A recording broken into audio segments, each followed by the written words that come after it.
Hey guys, welcome to the Mellow Music YouTube channel with the host Elion, and we are here with the brilliant Rat Saidwa. So welcome Jim and Sean. Thank you. Hello. So guys, for those who don't know who you are, could you introduce yourselves and what you do within the band?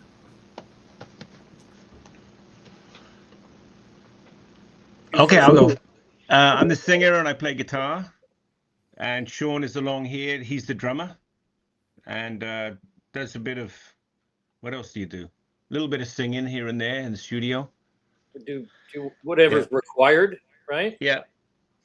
And Makes we sense. also have a bass player, Don Binns, and Don and I were in a band called Sons of Freedom from 86 to 93. And the recent addition to this version of the band, well, it's been 9 years now, is Erkan Genjol, and he's a percussionist, and he's been figuring out Ableton DJ software. So when you hear our music, for the most part, what you hear is a kind of a power trio with extra crazy computer noises added in by Aircam. That's the kind of formula of the band. It's like the Brian Eno kind of, not Yeah, a really little bit. Yeah, a player, just kind of he's a weird noise guy. weird noise guy. Cool. Cool. So let's dive into some questions. As kids, what were you listening to? Well, Yeah. How far back do we want to go? what As far he back- said, kids. Kids, like little kids? Yeah. Well, I was pretty lucky because my parents, my dad had a tape recorder back in the day. I'm talking about the 60s. And so he would put his vinyl onto tape recorders. So when I was a kid, they listened to a lot of Louis Armstrong, which I wasn't crazy about. I've since discovered that I have a big love of jazz, but the jazz that I like is the kind of, I think it's the sweet spot. It's kind of about 1950 to 1960, 65. I think John Coltrane's The Love Supreme is pretty much the most valuable recording of any music ever. I think it's absolutely brilliant. But anyway, as a kid, yeah, I listened to music from my parents and obviously at schools. And then later on, I got shipped off to a boarding school, and there was lots of kids older than me there. So that's when I found out about Led Zeppelin, and along with Led Zeppelin, because it was England, in the early 70s. Along with that came Deep Purple, Black Sabbath, Uriah Heep, and then some of my friends that had, as far as I'm concerned, dumb taste. They got into stuff like Genesis and Yes. And I was around in the UK for punk when it first came out. So, I began loving, the Sex Pistols, and through that, big love of Iggy. I think Funhouse is pretty much the best rock and roll record ever made. I love that record. And then, just kind of back in the day, I think El, you'll appreciate this in the 70s. You're probably old enough, but the New Musical Express, like whatever they were yelling about was like that was something to pay attention to. And if ever they were slagging something off, that also was something to pay attention to, because, they were like the biggest music snobs on the planet. God bless them. Because, if it hadn't been for them, it's I kind of wonder how big punk actually would have been, in the UK anyway.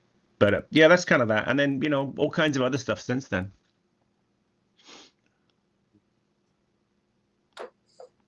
Yeah. Well, I kind of had a similar, as a young kid, kind of a similar kind of experience. My parents were actually from Liverpool, so when I was very little, it was all Beatles, obviously, as they did.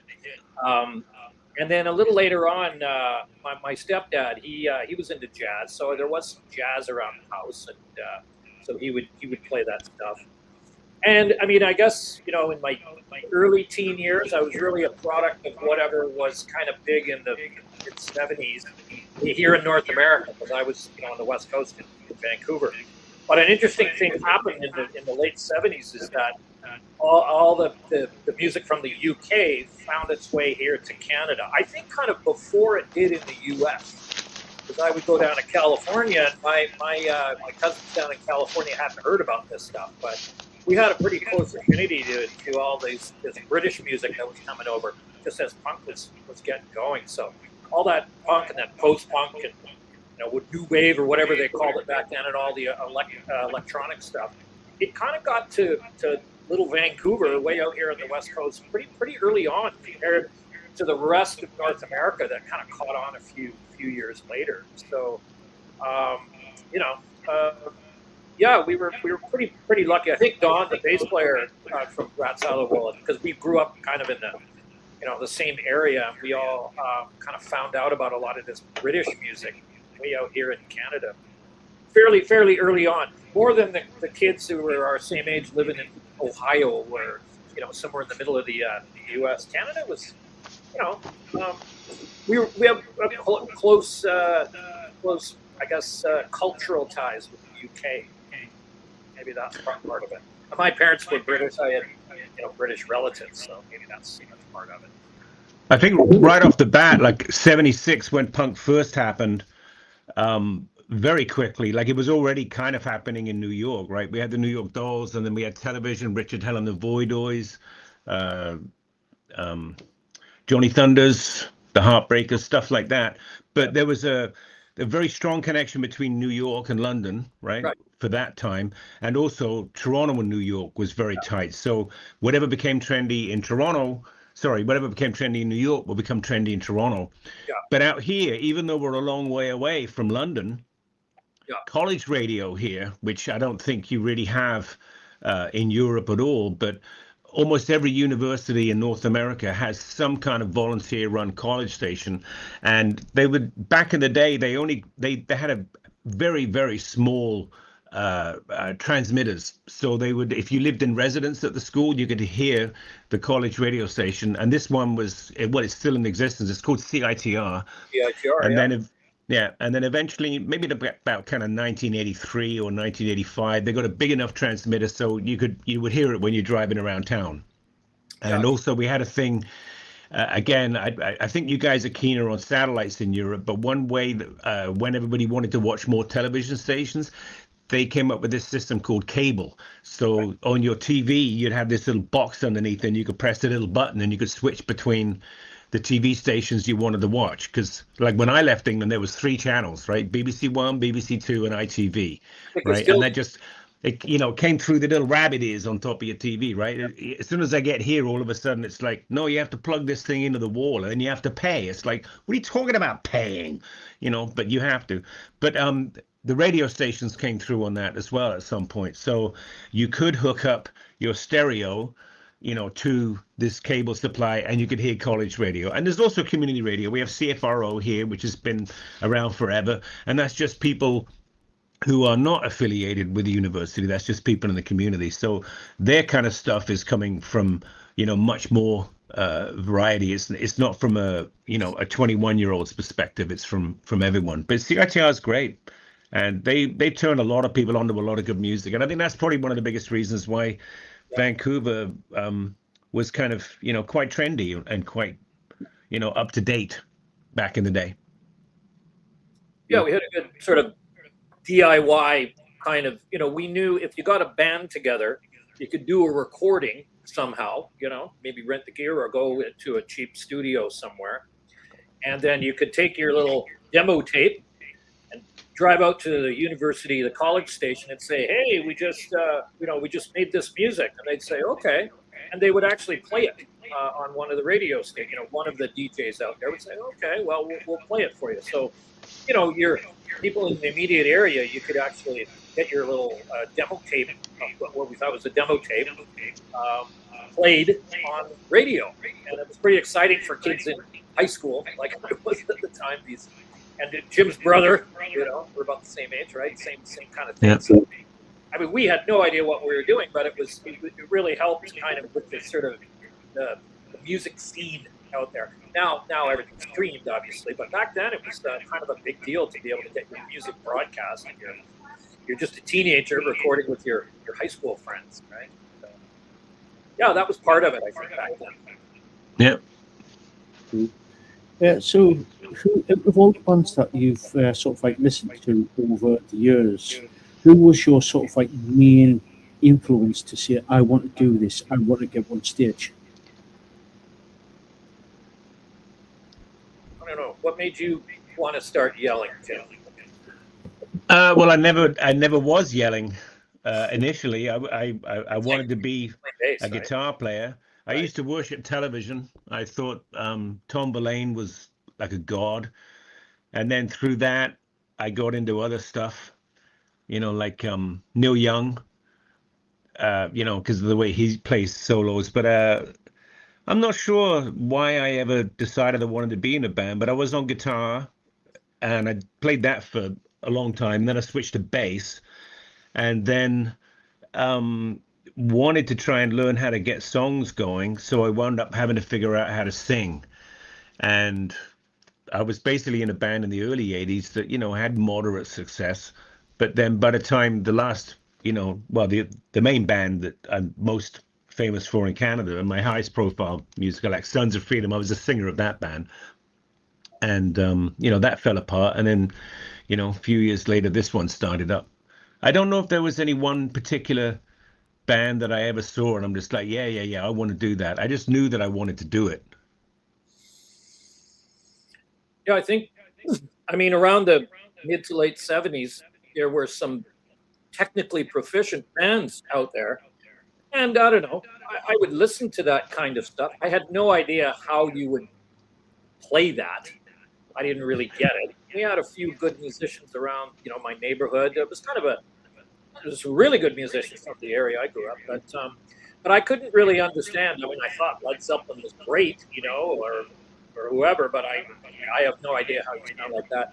And it wasn't until I started hearing some punk rock bands that I was like, okay, wait a minute. I think I might be able to do that, because I was trying to play drums, but I couldn't play very well. It wasn't until I heard Sex Pistols, really, or the Ramones, or actually local bands here in Vancouver. That's really what they had learned the songs they played. We're underage guys going to shows, and I'm like, hey, I can do that. Like Jim Brothers Band. I remember actually seeing them. I didn't know them at the time, but they were the same age as us. And we were like, what? You're allowed to do that? These older guys are going to kick you off the stage? So that was pretty inspirational to know you could be sort of, 14, 15, whatever, and get up there, make a racket and do it. So it started, that was the entree into doing it. And then, and then once you're up there, you kind of want to try to get a little bit better. Right? So that's sort of, the one thing that I think be possible, I think. You have to look at it and go, okay, I think I understand what they're doing there, but it takes a while to understand them. Yeah. One of the things that I think is funny about, when you become better on your instrument and, your ears get more critical. For me anyway, it's in the last, say, 20 or 30 years, like, yes, I thought Led Zeppelin were amazing at the time, but it wasn't until maybe about 20 years ago, listening to it back, and now you listen to it and it's like, I can't believe how good those guys were. Like, even with the first record, it's like, yeah, it's blues, yeah, but no one had done it like that before. And the one thing that, like the guitar player, old guitar player for Sons of Freedom, Don Harrison, who I worship on the guitar, the one thing that he always reminds me of is that Led Zeppelin were very sexy. It wasn't just that their songs were frequently about sex, like Heartbreaker, the Lemon Song, all this dirty talk. When those guys hit a groove, for my money, they played with a different kind of intensity, but they sat in the pocket with respect to how they sat on the drums, just like the way really good Motown players do. You don't actually realize, like, sometimes, like, for instance, I was listening to some Stevie Wonder the other day, and also some, I think it was the first big Bob Marley record. I think it might have been Catch a Fire, but anyway, it's when Peter Tosh and Bunny Wailer was still in the band anyway. But you're listening to it back and it's like, there's 5 instruments here. There's only 5 instruments here, and there's very little overdubs, and it sounds absolutely perfect. You know that everything went down live, and they are all in the pocket beautifully, and like, they know exactly what they're doing. They have a vision of how it's going to do it, and they do it. And how many times have you seen a band play live or heard recordings where it's like, I have a sense of what you're trying to do, you don't know how to do it, and you don't actually understand what it is that you're trying to do. You're trying to emulate the sound, but in your head, you don't see it the way it actually is. It's a funny thing to realize. I guess it's just critical, like with art, Now I understand about how red and green do this thing together, like, oh, that's cool. You know what I mean? It's a perspective or something like that. It's like, well, I guess writing as well. It took me a long time before I realized the difference between a good writer and a bad writer. And that was Kurt Vonnegut, actually. I don't know if you like Kurt Vonnegut, but he's a great writer. And the thing I realized with him is like, I just sit in there, read. And it's like, Jesus Christ, I've just ripped through 55 pages. And I hardly even notice, It's just like, it's so easy and it just moves right along. Anyway, you change how you see things once you start doing it, if you're lucky. You start to understand. Well, you should, I guess. Right? I think so, yeah. The more you do, you start to understand the nuances and what's going on there. Exactly, yeah. Even if something is very simple, because it doesn't have to be overcomplicated. That takes away from it. Complication is like it's almost like a dog and pony show. It's too complicated to do something very, very simple, but to do it very, very simple is much better than somebody else trying to do it simple. Yeah. You realize, like to me, the Sex Pistols, if you listen to the Sex Pistols record, like say, like the 5 or 6 really good songs on it, it's kind of mind blowing how precise and well produced that record is, and well recorded and well thought out, well arranged, well written, all this stuff. But at the same time, it's like Chris Thomas. Right. Chris Thomas, heavy duty British producer at the time. He'd worked on, I think, 3 Roxy Music records.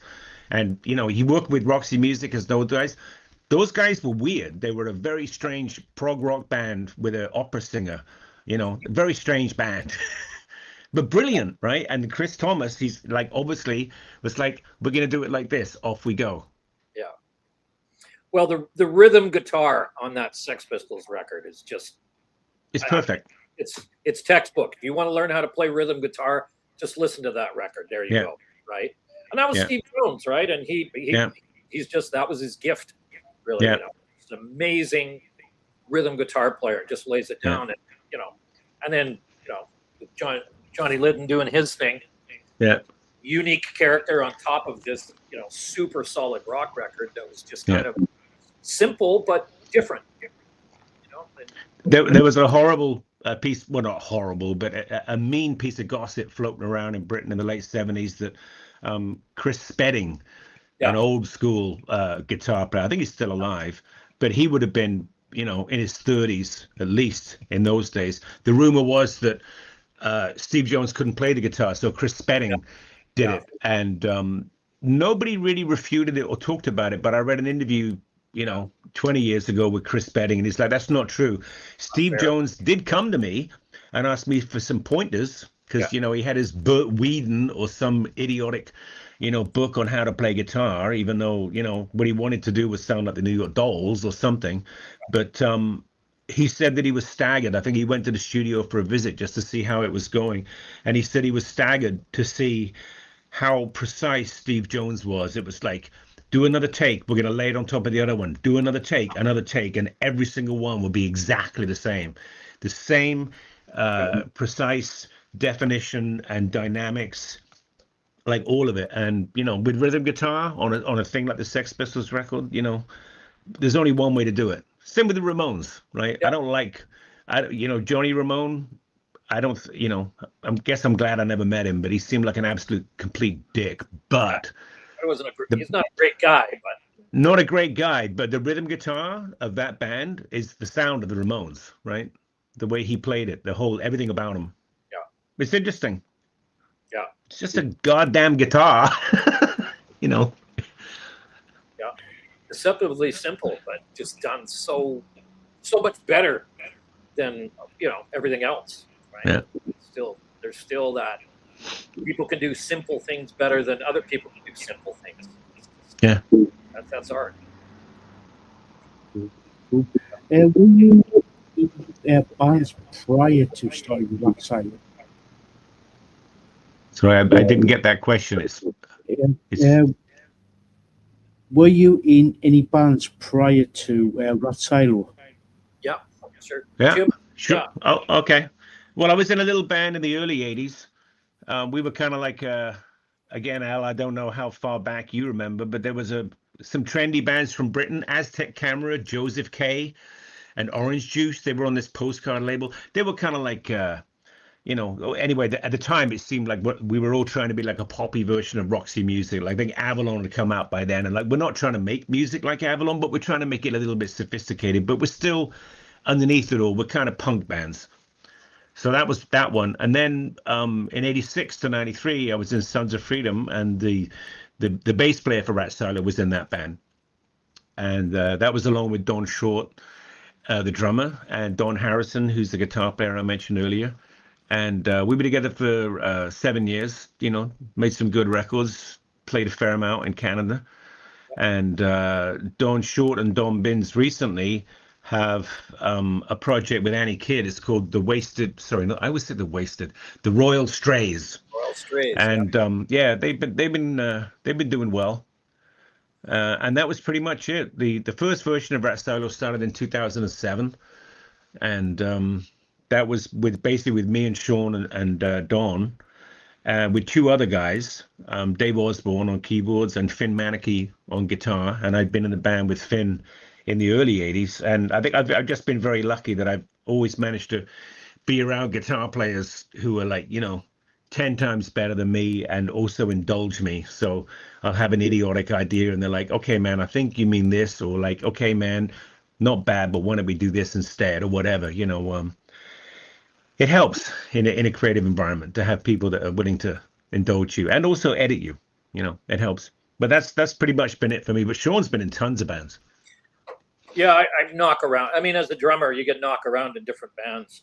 So yeah, like I said, had these sort of very unsuccessful punk bands coming out of high school, but then kind of got into electronics actually, and I was kind of became a lead screamer, lead yeller, lead singer of a band called Numb, which is kind of there was kind of a scene here in Vancouver. Skinny Puppy came out of Vancouver, and then Frontline Assembly. They sort of and Numb was one of those bands. All of those guys were kind of friends, and I sort of joined up with one of those guys, and that was Numb. So I was doing sort of the lead singing of this, early electro-industrial band. I guess you have to go and listen to it and decide what it sounds like. But yeah, so I was always still playing drums. So I've been in and out of all kinds of different bands out of Vancouver, and then I was always a huge fan of Jim's band, the Sons of Freedom. There.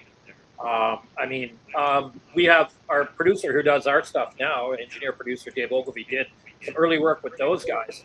Came over to my house with a little demo tape and said, "Hey, listen to these guys. You know these guys? They're from North Vancouver." And he played it, and I was blown away. I thought, "Wow, this stuff is amazing." And so I was just a fan from the get-go. We played a show together back years ago. Did kind of a double bill and everything because their manager at the time, a close friend of mine. This is a small town. Everybody knows everybody. And so years later, when Jim came around and said, "Hey, I'm back, back doing this, but I'm going to start up a new band. It's not going to be Sons of Freedom," because everyone just said, "Well, why don't you start Sons of Freedom again?" But that's much easier said than done to go back and start these bands, right? It's like, yeah, I'm going to get married to these 3 other people all over again. We're going to have a successful marriage. It doesn't quite work that way. So he said, I'm back in it, and I'm doing music. And I said, well, I'm in, I don't care what you're doing. He said, yeah, it might be washboards and it could be Zydeco music. And I'm like, I know nothing about that, but if you're doing it, I'm in it. It's going to be interesting. So 2007, Jim? Yeah. Yeah. So I was like, fine, let's do something. So Jim had a bunch of songs, and off we go. So yeah, I've been kicking around for quite a while in all kinds of different projects. That's what you call something when it's really cool, but you never end up playing live. I mean, I toured with a bunch of bands, became kind of a drummer for hire for various people. So I don't know. Yeah, I work with lots and lots of different people. Yeah, still do sometimes when I get time. Cool.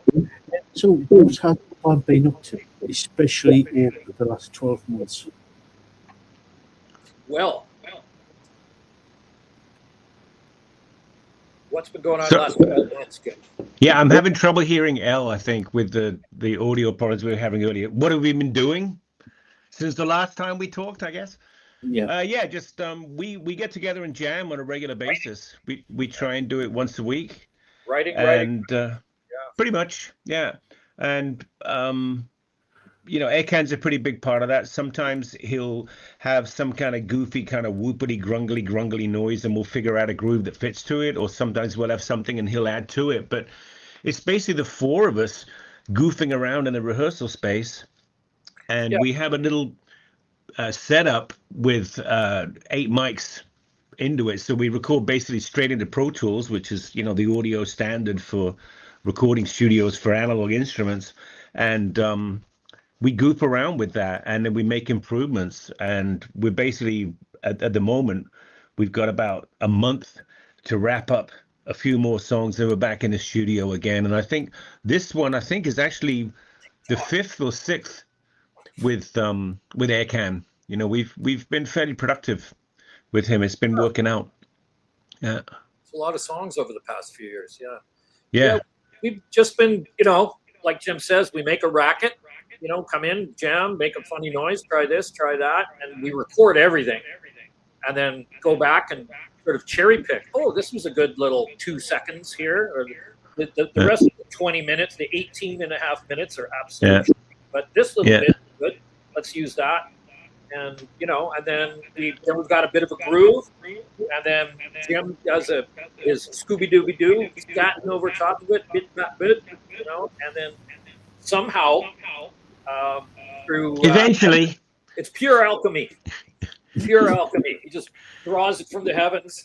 Melodies and lyrics come out, and lyrics are usually the last thing. I'm usually just scatting. Scooby Dooby Doo. Well, every so often it's almost a disaster. We had a nice groove going along, and I start singing this thing, and after a while I realize, right, I'm singing "Riders on the Storm" by the Doors in this chorus. So I had to change the melody. It's not a question of it can't be just like, I think I lost my socks. No, everybody knows that's the Doors, right? So that's the risks that you take. I mean, that's what helps. It's very unlikely that anyone's ever going to get a hold of me and go like, hey, man, that song, you ripped it off. This is actually, a song by the Temptations. You're too stupid to know that you robbed from them, because, we've listened to a fair amount of music. But well, it's about you have to get right. Of course it happens. You get a room full of monkeys all typing. They're going to write all the great works, right? That's right. And a lot of sea shanties. There was a phase there where I don't know what was happening, but all of a sudden everything's all like, it wasn't quite row your boat, but it was all kind of I don't know why. Like another fucking pirate song. I don't know. Fucking pirate songs. Just picking it up from the ether. Free association, right? Yeah. Anyway, I don't know. I haven't heard a lot of sea shanty melodies lately, so I don't know. I think you used up your. I think that quote has been done. I was probably short on vitamin C at the time. Maybe I was starting to get a bit of scurvy. Yeah, scurvy was setting in. That's bound. Right? Yeah, cool. So, are you planning on doing an EP or an album, or are you going to be just putting out singles? Well, it looks really like we're doing the same thing. The company that we deal with in Montreal, Sode, they are really only interested in singles. So what we've been doing with them is we'll put out, I think this is our 3rd one with them. We'll put out, say, about 5 or 6 singles, and then we'll put out the CD, just because we're kind of old school. And to us, it kind of makes sense. Like, the idea of only putting out a single and then making everybody wait 3 months for the next one and saying, here's the next single, it seems a bit silly, because really the songs have all come from the same time frame. It's not like we're, what I imagine, the kind of basement, what do you call it, the living room people that do everything on their laptop. where they're like, oh, I want to make a song like the new J-Lo single, or I want to do this, and they're kind of customized. Like ours, we're just like making crap constantly. And once we get, say, about maybe 12 or 15 things that are worth listening to and working on again, it's like, okay, now we need to book some time in the studio and finish these suckers and get them off our plate. So it kind of makes sense for us to put them into a package. But I mean, ultimately, realistically, the music business right now, there's no point in putting out singles or making CDs. It's just, it's a crazy waste of time. It's a labor of love. Yeah, I mean, I think the from the record company's perspective, they like this idea of single. That just works for them. That's not how most people write music, though, right? I mean, you sit down, especially with a group of people, and you've got instruments that aren't electronic necessarily. You write songs in bunches, right? And like Jim says, an album is really a period of time, where you've written these songs over a particular period. Maybe you've dragged one from the old days, polished it up, but mostly it's about a bunch of them. And going into the studio, to book a studio to record drums and bass, guitar, to do one song, that is a big waste of time. Like, so you go into the studio, and like our tradition here is, as live musicians, is to bang off as many songs as we can on that tracking day, get that down to tape or into Pro Tools, right? So that's how we do. We always did it in bunches. We always think in albums. Now, music doesn't necessarily get released as an album by the record company, but then the record company, they say to us, well, if you want to release it as an album, if that's what you guys are into, then go ahead. So we kind of do that sort of ourselves to kind of, I don't know, service one little part of the market, which is, a handful of people saying, hey, you guys going to put out a vinyl or a CD or something? Because they like listening to music in bunches, right? But like Jim says, no one really knows. The music business is crazy. Like, you release singles every 8 weeks, or then what is Taylor Swift? She releases, there's 24 songs all of a sudden. I mean, everybody's trying everything all at once. I don't think there is any conventional wisdom, to be honest. I think it seems like everybody's just trying whatever works, So I don't know. We write songs in bunches and we record them in bunches, and then how they get released, it depends on, how people consume music, and it's really hard to figure that out. Some people still like CDs and vinyl. They like sitting there and listening to the whole album, right? And then they want to hold something. And they want to actually touch it, look at it, kind of a thing. And then there you go. Right? And you want to sit there and listen to it, and read the liner notes, and just imagine how fucked up they were in the studio doing that record, right? The theater of the mind. And but there's a whole other generation of people that's not how they experience music. It's different, right? So I don't know. How do you? It's beyond me. I'm almost trying to figure out. I mean, it's kind of gone back to the 1950s, where it's single, Christmas album, single, Christmas album. Like before the Beatles came along, or Pink Floyd, or anyone like that, where they said, no, this is an album. So I mean, before that, it wasn't really like that. An album was just all the singles that you had kind of released. In the 1950s, because that's how music was consumed, essentially. Right? Yeah. I think there may also be a bit of a difference now in that, because music is essentially free, it's so easy to steal it.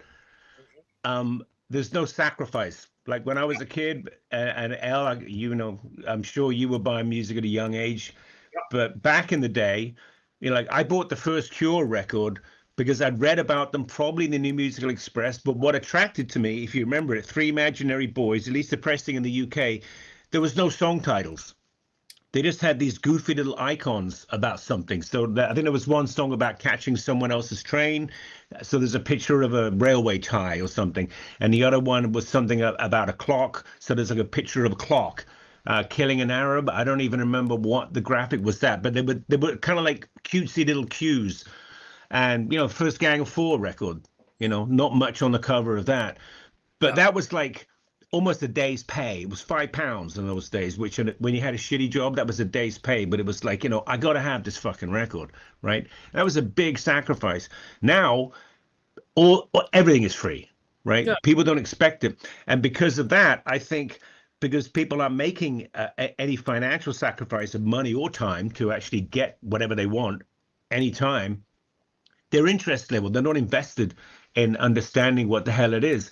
And case in point, I was in the local little brew pub. There's a little brewery that's near us. I'm in a bar. I'm in a pub, and a guy was sitting next to us, and he happened to be from Bristol, and he looked like he was maybe about 30 or 35. And I said, "Wow, you're from Bristol." And I don't know this for a fact, but I just figured, like, well, is it still the case that Portishead and Tricky and Massive Attack have the keys to the city? Are they still treated like gods? And I started talking to him about what I'd read about how Portishead made that first record. Again, I'll try and make this swift for anyone who's listening and knows anything about how you make a record. But those guys did everything that you are not supposed to do. For instance, For the time. instead of going and doing what Public Enemy and De La Soul or any of the old school sampling dudes were doing, they're like, I want a string section. I want it to be like this. And yes, I know that it doesn't fit properly with the vocals. The vocals are all like this, but the strings are like or whatever it is. Instead of looking for a recording that has that, they made the recording, and they wanted it to sound like they'd gotten it from a French DJ collection from 1923, radio musical or something, which is what everybody else wanted. They wanted something atmospheric, but they wanted to create that atmosphere. So, for instance, one of the most perverse things they did was they did something, and when was this? 94?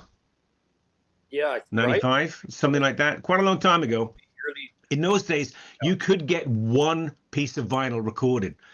So they recorded something in their studio or whatever it was, some piano, some horns, whatever it was, maybe 20, 30 seconds of music. All they need is a sample of it. They only need 4 seconds. Anyway, they put it on vinyl, went out into the parking lot, beat the shit out of the record in the parking lot. So it's all scratched and fucked up, brought that back in and recorded it. Another thing they did, some of the vocals on that record were actually recorded on a thing called I don't even know if it exists. Well, I know it doesn't exist, but it was the very first affordable home recorder you could have for a cassette was a Tascam 144, and the basic guts of Portage Studio was but anyway, it was, you could have four tracks on a shitty little cassette. It ran double speed, but that's all you got. But you could do stuff. The basic guts of Bruce Springsteen's Nebraska album was done that way, and then he went into the studio and goofed around. But a huge amount of what you hear was him on this shitty little Portis studio, and that's exactly what Portishead did. So it's like 15 years after Bruce Springsteen had pissed everybody off, because all the recording studios are just like, okay, we got to nip this fucking thing in the bud. We can't have Aerosmith goofing around with cassette players at home. They got to come to Los Angeles and spend $1,000 a day. Like, fuck this shit. But they did that. So anyway, the record company people were visiting Portishead, at least with this editorial. Oh, we just lost Sean. Can you hear me? We can hear you. We can't see you. Okay, hang on. Let me see what's okay. I'm sure he'll be back. But anyway, the record company people came by, and they're just like, what the hell do you think you're doing? And they're just like, get off my back. We're good. We know what we're doing. Cool. Oh, it looks like Sean is out. Yeah. Okay. So, El, what's your history? Were you a musician, or are you a musician? No, unfortunately. I love listening to music, but not a musician. Yeah. You ever think about it? I did start to learn to play guitar a few years back, but life got in the way. Yeah. It's never too late to pick up a new hobby or a thing. I tell you, my mother had essentially what you would call Alzheimer's, even though there's no real cure for it. There's no test for it. You can't actually say like you have it and you don't. But one of the things that happens with your brain, it's a mess. Like the old drummer for Sons of Freedom, he got into a horrible car accident about 15 years ago. And when you have like a real concussion, basically what happens, your brain, like in the Second World War and stuff, they used to call it shell shock. Yeah. Your brain gets shaken inside your skull. And lots of parts of your brain, when bad things happen like that, the neural pathways, there's like billions of these little, basically little wires connecting each other, which is actually how our brain works. Lots of them stop working. And with stuff like Alzheimer's and dementia, what can happen is like little traces of goop get in the pathway. So just like in your arms, where something will stop the blood moving down your arm, like an artery, I don't know what you call that stuff. But anyway, that happens with your brain. One of the things that's very good to keep doing as all your life, and especially as you get older, is keep trying new things, because your brain has to make new pukey little pathways. So for instance, with the drummer, he was a grown man. I think he was in his early 40s. And all of a sudden, like, he gets out of hospital, he goes along and he's sitting there and he's going like, I can't remember how to tie my goddamn shoelaces. Right. I know what it looks like, but the physicality of putting my fingers like this and doing that, what do I do? So he had to teach himself again as an adult. He knew what it was, but the automatic thing of zip, zip, zip, zip, zip. And this is the amazing thing about him. He sat down and figured out how to play the drums again. Yeah. And that guy's a motherfucker on the drums. Right. And he came back. Yeah. He came back 100%. He didn't have the stamina initially because we did a reunion gig. It was like a wake for a friend, and we decided to do a reunion gig. And this was like, how many years? 18 years since the last time the band had played live together. And early 2000. Yeah. 20 to like, well, like some 2014 was the reunion gig for Graham. But the last Sons gig, I think, was 1996. Right. I mean, those guys had carried on playing and everything, and they were still doing stuff. But, the key thing is that he had to sit down and teach himself, and he had to get his stamina up. But he knew what he wanted in his head. He remembered what he wanted to hear. He knew what he wanted to be able to do. He just physically didn't have it, like, on the tip of his tongue to be able to do it. And he got it back because he worked his ass off. And again, that's new neural pathways. So, Al, I would encourage you, maybe the guitar is not for you, but, if you're thinking about bagpipes or sewing or pottery or Russian or, just about anything new, basically, even if you suck at it, you don't have to become good at it. It's just that you challenge yourself, and your brain has to start going like, what am I doing again? Oh, yeah, I'm playing croquet. What am I doing again? I'm going hang gliding. Something new. Yeah. Constantly. Yeah, definitely, yeah. So, is there any sort of like when are you sort of like releasing any new material over the next couple of months as you record it? Yeah, it will get done. Yeah. Oh yeah. Yeah. Well, we're going in the studio in about a month. Yeah. And then typically what happens is we got a buddy that we always use. He's a little bit out of town, so we'll go up to his house for the weekend and we'll mix it and it'll get mastered. And then for the sake of argument, the first single will be, I don't know, maybe June the 1st, something like that. We haven't thought about it. We have to give all the songs to the record company dude. But, it's usually not a problem. He's just like, here's the dates that are available. Tell me which songs to put in when, blah, blah, blah. Yeah, we got the studio time booked, and then we booked the time in the mixing studio. Just you got to book time to get it mastered, and then it's all ready to go. We give it over to the record company, and then Sam decides, well, these are my dates. I want to release the song. So it's really all about other people's schedules, right? It's not always up to us. I mean, I'd like to be able to wave my hand and make the whole world do exactly what I want. That'd be awesome. Right? And I'd be president of the United States. Like, bully people into what I want.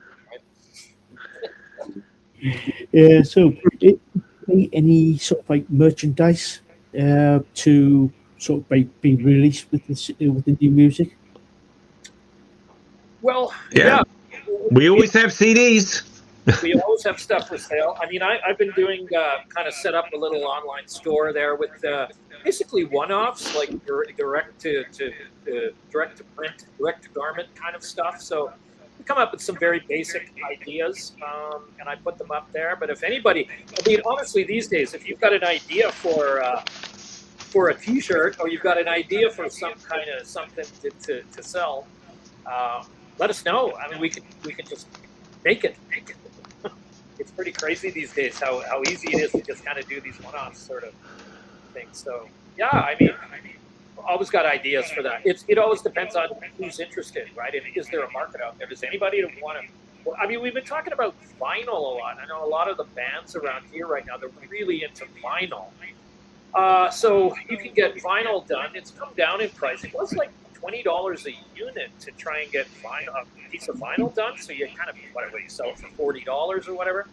So now the price has come down. Locally, I think we can get vinyl done for whatever it is, $10, $12 for cost. And so, but it's, you know, I mean, you've got to do a run of 100 of these. So we'd like to be sure that there's 100 people that would be interested in purchasing this, right? And that's always the question: how many people are interested in whatever it is you have to sell? It's really hard to determine that, you know, when you're an indie kind of I don't know, art project. That's what we are. We're a commercial band or just some kind of art collective. I don't know. It's hard. I don't know. We have lots of ideas for stuff. Jim's always coming up with some crazy visual ideas. I can see something right behind him there. Yeah, He's out of control, this guy. Yeah. With his visual art. Yeah, I'll digitize it all. I'll get it ready to go, you know, and put it on. You want it tattooed on your face? I could arrange for that, for sure. Yeah, no problem. So, yeah, people can just contact us at the website if they're interested in some type of, you know, tangible item. Yeah, it's kind of crazy. You can kind of just make things on the fly now. You know, it's different than it was years ago, which is good. Cool. So where can people find you on social media so they can actually keep up to date? I guess probably Facebook, Jim. That's probably if we want to talk to people, we usually start with Facebook. I guess maybe it's most of the people we know are on there, but Instagram, sure. I mean, probably Facebook and Instagram are the two, but we put up videos on. I mean, I'm on all the channels. I don't necessarily put stuff out on all the channels. I don't know how many people pay attention to us on TikTok. We've got videos out there because my kids really like TikTok, and so I put it up. So social media channels are kind of weird. I mean, I can put stuff out on every single social media channel, but that takes time. So I would say just Facebook and Instagram, you know, and the website, you know, at ratsilo.com. That's always the easiest, ratsilo.com. That's kind of the main place to find anything. But I mean, you know, if you Google Rat Silo, it's our web presence is pretty strong, so I'm told. So it's not hard to track us down. So we don't rob banks under the name Rat Silo. They will find us right away. Yeah. Cool. So have you got any advice for people who want to become a musician? Well, you got to want to do it, and you got to like it, because it's, I don't know, people talk about it as a career. I don't know. I mean, I guess you could say the same thing about, I want to be an impressionist painter, and I want to make it a career. Okay. I don't know how you make a living doing that, but you do it because you want to do it, you know. Now, whether or not you're going to be able to make a living or have a career, anybody could be a musician. Just do it. Anyone can paint a picture. Just do it. I mean, you're doing it for the right reasons if you're just interested in doing it, you know, because you enjoy doing it. You like spending time making things, creating things. So, right, Jim? I don't know. You don't I agree. You don't have to be good. You just have to be interesting. Well, ultimately, yeah, you do have to be good. Well, because if you're no good, I mean, it becomes very subjective, right? Like people can say Neil Young can't sing, Bob Dylan can't sing, Bob Dylan can't play guitar. Right. But there's enough things about those guys that people like, so they managed to make a decent living this whole time. Right. The one thing I would say, which is maybe I've only heard about this through COVID from younger people, but it's very like back in the day, you know, I decided I wanted to play guitar. I heard some kids at my school having a guitar lesson, so I wind up my parents, you know, I want to learn how to play guitar, and there's a crummy little class, and they're learning how to play, you know, classical guitar. I like boom, bling, bling, bling, bling. But really, I wanted to play Led Zeppelin and Black Sabbath. But, you know, I couldn't tell my parents I want to play Led Zeppelin and Black Sabbath and get them to buy me an electric guitar. But I could. You got to cut a you know, couple of fingers off to play Black Sabbath. So I mean, well, you got to be all. It's not in. recommended. But what I have noticed is that for an awful lot of young people, I think probably for years now, instead of them, like some of them will go to the guitar store. For instance, let's just talk about guitar players, but it's the same for vocalists and singers and piano players or whatever, or drummers for that matter. It used to be back in the day, you would find somebody who was a teacher and you would go once a week and he would give you exercises, or she, and you would do stuff and keep coming back. What's very common now is for people just to go online, go to YouTube, and it's like you'll find out something from a kid at school, barcodes. What's a barcode? Okay, we'll go online, find it out, like barcode. Okay, and okay, like So they'll do all this stuff, and they may become, you know, fairly good at copying YouTube videos, but they have no idea how to play with anybody else, and they suck at it. They don't know how to listen to somebody else. They don't know how to react to somebody else, and all they know how to do is copy.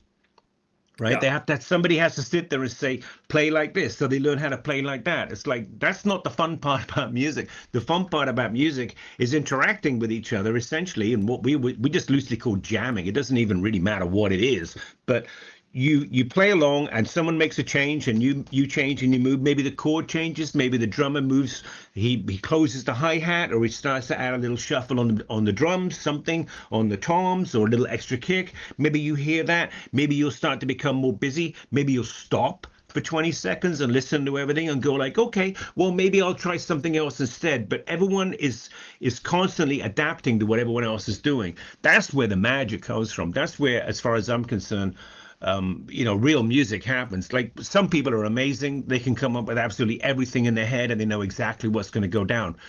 Someone like Prince, I would suggest. You know, maybe PJ Harvey and Bjork, people like that. You know, like people that they got a constant vision. They're pretty much always working on their own. But or even if they're working with someone else, you can tell like they got such a strong identity and such a strong set of skills that they know what it is that they want to get done. But the key thing is learning how to adapt your playing with other people is one of the most important things of all. However, if you're a classical cello player, there's little dots on the piece of paper, and when it's got the stress mark, that's when you play the stress. The conductor's going like this, you play like this, you're in line with everybody else, because in an orchestra, you can't have 28 people going like, well, I think I'll do this here. This sounds cool. It's like, hell no. No. There's little dots on that piece of paper, and that's what you got to do. Somebody else has decided what you're going to do, but that's a different thing. Yeah. Most people that take up music, really, I think nowadays, they're not interested in particularly sitting down, looking at a piece of paper with a bunch of dots on it, telling them exactly where their fingers have to go or exactly how they have to sing. They're interested in doing something else. But I always tell people, you know, young people who first start out, it's like, man, it doesn't matter how shitty you are. If you can barely turn the fucking thing on, you can barely get 3 chords together, for God's sakes, get together with anybody else. Doesn't matter how little they can do. Because, like, what, you know, when you suck at the beginning, you can only get better. You know, you have to really try very, very hard to not get better. And it does, with just like the saying, that the key thing, like I remember back in the day, learning guitar, you know, I was reading something and it was like, okay, if you think you haven't made any progress, switch it around. Don't even bother changing the strings. Just switch it around and make your right fingers do what they were doing with the, like, and you go in there like you're trying to play Smoke on the Water. It's like, I know which fret, I know where my finger goes, and it's like, oh, fuck. And you're not hitting the string properly. You can't do anything, right? And you kind of forget that you know, all this time that you spent has got to you here, you would eventually, that's where you were maybe a year ago. Like, absolutely pitiful. Yeah. It's a strange learning experience, playing a musical instrument. I think it's quite unlike any other learning experience, frankly. It's not like learning how to write or learning how to become good at math or anything like that. It's very different because not everyone progresses and improves at the same rate. Yeah. And once you've learned you're technically on the instrument, okay, now what are you saying with that? That's what Jim was saying.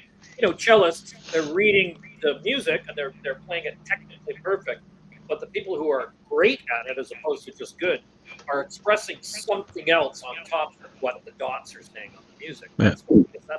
But that it all happens in levels. It takes years to get to that point. So, what's the quote from the cellist? Pablo Casals. Pablo Casals. Yeah, he was like something like 93, right? And he'd been playing the cello at that point for something, since he was like 8 or something insane. And 80 years or something. Yeah, like he'd been playing it, for like 80 years. Anyway, the bottom line is he'd played cello because he was so good. He played cello on parts of pieces of music that somebody had written, like Shostakovich, Rachmaninoff, or some heavy-duty asshole. And it was meant for the cello. That's the instrument I want to hear it on. But it's so difficult. No cello player had ever been able to play it, except for this bastard. Pablo Casals could do it. Anyway, some interviewer talked to him one day. It's like, Mr. Casals, you're hands down like the best cello player that's ever been along. You've recorded absolutely everything. You've recorded so many pieces that no one else in history has ever managed to play. You are still considered the best right now at your age. But from what I understand, you still practice 5 hours a day. Why do you do that? Because I think I'm improving. Yeah. Like he's trying to get better. He's already the best motherfucker on that instrument that will ever live. He's like, yeah, I think I'm getting better. Like, what? I think I'm improving. So there you go. He just likes doing it, or likes doing it, obviously. Yeah, I guess. Yeah. But also, as we were yakking about, like, playing with other people, jamming, being in a rock group, or a hip hop group or whatever, any of that kind of stuff, whichever it is, versus looking at little dots. There have been lots of musicians who have been very, very good at both. One right off the bat is Keith Jarrett. I don't know if you know that guy. Piano player, jazz guy. Yeah. Very interesting film came out. I went and saw that with a buddy, actually Finn from the old band. Colne, 1975. It was about a very famous record that he did. It was kind of recorded by accident. But Keith Jarrett's a jazz guy, and he was playing with Miles Davis, and weirdly he actually turned Miles Davis down twice, which is like, dude, nobody turns down Miles Davis. Like Keith Jarrett's like, nah, I don't want to. Anyway, big time heavy duty dude. Then improvisation stuff, and then did a shitload of jazz standards, and then did a shitload of classical stuff. Also, I think it's Bradford Marsalis. Yeah. Wynton Marsalis is mostly jazz, but Bradford, I think they might even play the same instrument or different versions of the same instrument. I'm not sure. But Bradford is a heavy-duty jazz guy and a heavy-duty classical guy. And the other one that pops to mind immediately is Stefan Grappelli, right? Yeah. Heavy-duty violin player. I'm sure he's long dead, but he was the violin player with Django Reinhardt in the Hot Club, and that was all improvised. Yes, they're playing melodies and all this kind of stuff, but it's like time for a violin solo. You can't go up almost, hardly any real classical trained musicians. You can go like, okay, Mary Had a Little Lamb, here's the chords, take it away, do a solo, and they're like, I don't know, I got nothing, and I'm just like, right. Bum, bum, bum, bum, bum, bum, like anything that comes out. It doesn't matter, right? It's the whole thing of exercising your brain. I know, but the more you do it, the better you get. But going back to earlier with Sean talking about the way that we work on shit together, the way we work like this way, to most people's eyes, it's about the dumbest thing that anybody would want to do. So let me get this straight. The four of you get together. You smoke a big fat joint, you drink 3 beers or whatever the hell it is, you meditate, you stare at the sun for 20 minutes. Bottom line is you think you're ready. You get in there, you make a bunch of row, you record it for 22 minutes, and you come back and you're like, those 12 seconds. Right. That's what we got. And from those 12 seconds, that is the chorus, or that is a good verse, or that is a good groove, and we'll adapt from that. It's very inefficient. Yeah, it's that But 12 it's divine intervention. I have no idea where that came from, but there it is. So, yeah, it's a gift. but it's the key thing is that would never have happened. Yeah. We never would have got that 12 seconds if we hadn't goofed around forever for 20 minutes and then sat down and listened to it with a passive mind, semi-critical, and just kind of go like, Jesus Christ, this is boring. Hey, what the hell was that? You know, it just like things pop, right? And even at the time when you record things, you don't really notice it. You're going to get to an end of a jam and it's like, well, that kind of sucked. And then you kind of listen to it later. It's like 3 minutes in. That was actually pretty good. I did hear a story about one of the first times Killing Joke got together. Another band that I absolutely adored back in the day. First time they got together, they got that guy Youth, right, on bass, and Geordie on guitar, you know, both stunning musicians. But I guess Youth was heavy into reggae. But the bottom line is, supposedly, one of the first times they ever jammed, they sat on the same note, not even playing different rhythms. Or like, okay, here's the chord, bum bum bum bum bum bum bum bum, and I go, oh yes, I'm still playing E. No, they're playing the same note, bum bum bum bum, whatever, something like this, just like what you expect from Killing Joke for like 19 minutes. Yeah, and they probably didn't even record it. probably not. Then they moved on to another note the next day. You know. Yeah. All the notes. Okay, we're gonna try a C. Which one's that again? It's the one close to the little white dot. Yeah, they got pretty good at those notes, you know. Yeah, they were pretty goddamn good. Yeah. So we're going to be starting to wrap things up. Yeah. So have you got any sort of like final words before we go?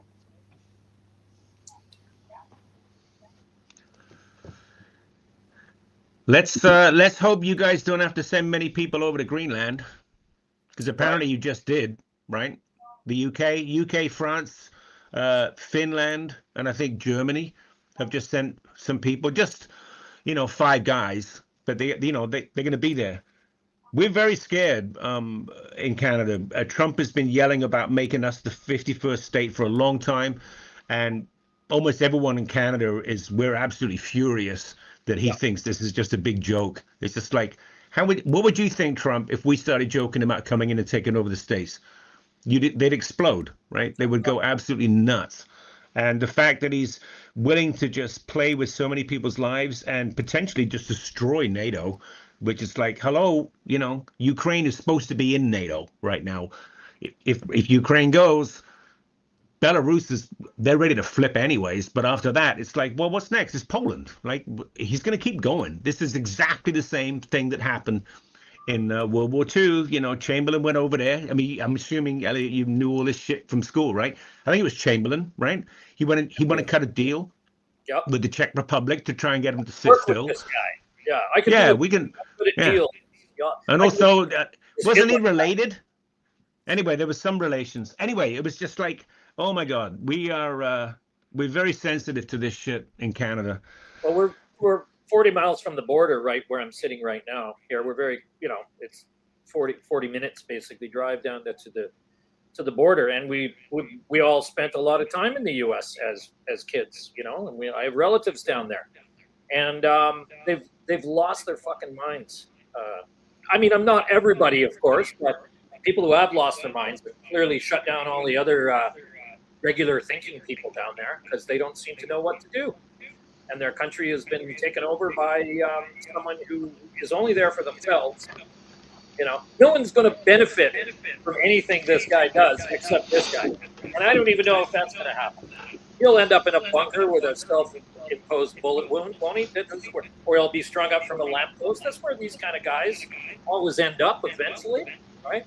Crawling out of a spider hole or whatever. They all end up at the same place. But in the meantime... Yeah, in the meantime, his posse, you can't begin to really, it's almost impossible to understand some of the really heavy duty people that are in that environment, how much money they actually make. Like the people that own Walmart, the people that own OxyContin, those guys, it's an insane, absolutely insane amount of money. And, the middle class has evaporated in the States and the working class is getting poorer and poorer. Yep. It's crazy. And I know it's not quite as bad in Britain, but I know it has been happening in Britain, right? Well, it's, At least it's, I think with your well, basically Canada, our system of democracy, regulations, blah blah blah, is modeled after Britain, right? it's parliamentary. There's almost everything that Trump's been pulling off it cannot fly. Like, it's impossible for our prime minister to say, I'm doing this. It's like, no. And if you pull that shit again, we're gonna have a vote of confidence and get you out. That's it, right? It's not like that in the States. They said It's crazy. they didn't want a king, but they've got one somehow. Yeah. They fought a war over not having a king many years ago, and they've got a king somehow. So they're a young country compared to European countries, so they don't know yet. They don't teach European history in American schools, obviously, because Europeans have seen this movie before, so they know how it is. My family's from the UK. I mean, we're in Canada, so we understand a little bit more about world history than they do. They only talk about American history in America, and it's only a couple of 100 years, right? So they don't know. They don't know. But really, there's no excuse for that, really, because Canada is about the same age as the States. That's not an excuse. It's an explanation. Partial, maybe. But I mean, America fought in the First World War and the Second World War. They did, right? And then they went to Vietnam, and nobody else went to Vietnam. Like the French didn't even go to Vietnam, right? It was they've been very selective. No, but I mean, strictly speaking, the Vietnam War, America was the only. Actually, I think Australia sent some people in there, but that was it. There was no one from the UK or Canada.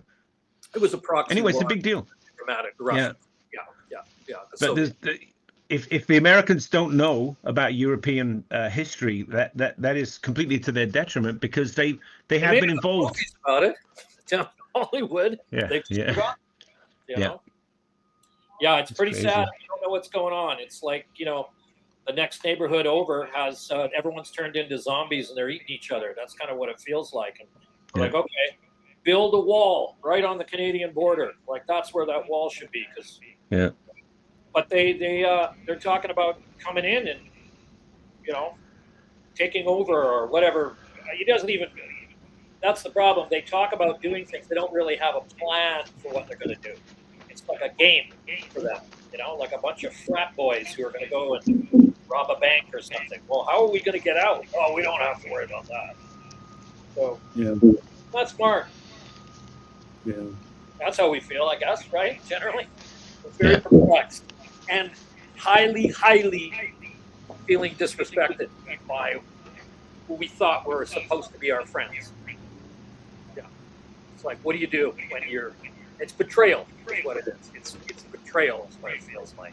We feel betrayed by this society. And I don't know. They got to do something to make it better. So we're just waiting to see what they're going to do, what they're going to say, because it's wrong. That's what we feel. Happy days! Yeah! We're just going to write something about it. So, guys, thank you so much for coming on. It's been an absolute pleasure. Cool. So, guys, if you haven't, guys in the chat, if you haven't checked out Ratsilo, the mods have been putting in the links into the chat, so please go check them out. And again, Jim, Sean, thank you so much for coming on. It's been an absolute pleasure. Well, thanks, Al. Thanks for your interest. Thanks, Al. Thank you to you. Yeah. Thanks. Okay. So until next time, guys, we'll catch you all later.